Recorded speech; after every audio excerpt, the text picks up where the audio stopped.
সাবিত্রীর রান্নাঘরে আপনাদের সবাইকে স্বাগত। আমার আজকের রেসিপি পনির পাসিন্দা।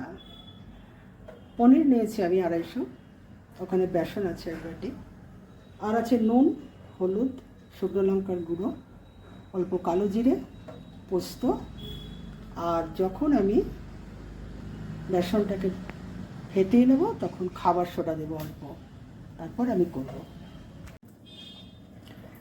বেসনটা এইভাবে অল্প খাবার সোডা দিয়ে ফেটিয়ে দিলাম। এটা 15 মিনিটের জন্য রেস্টে রাখবো। আর পনির ওইভাবে আমি কেটে নিয়েছি।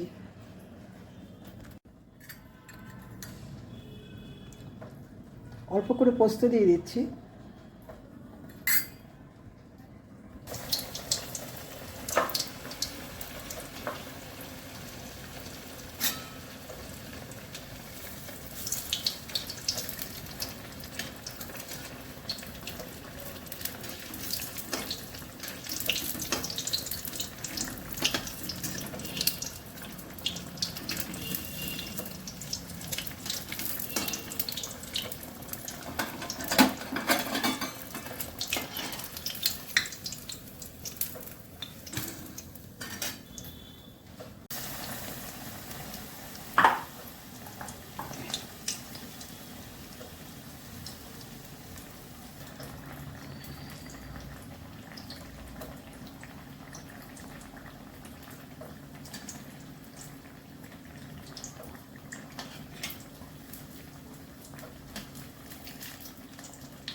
এগুলো হয়ে গেছে, তুলে নিচ্ছি।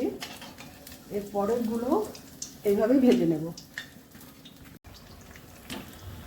রেসিপিটা যদি ভালো লেগে থাকে অবশ্যই সাবস্ক্রাইব করবেন, লাইক, শেয়ার, কমেন্ট করবেন, আমার পাশে থাকবেন, আর আমার ফেসবুক পেজটাকে ফলো করবেন।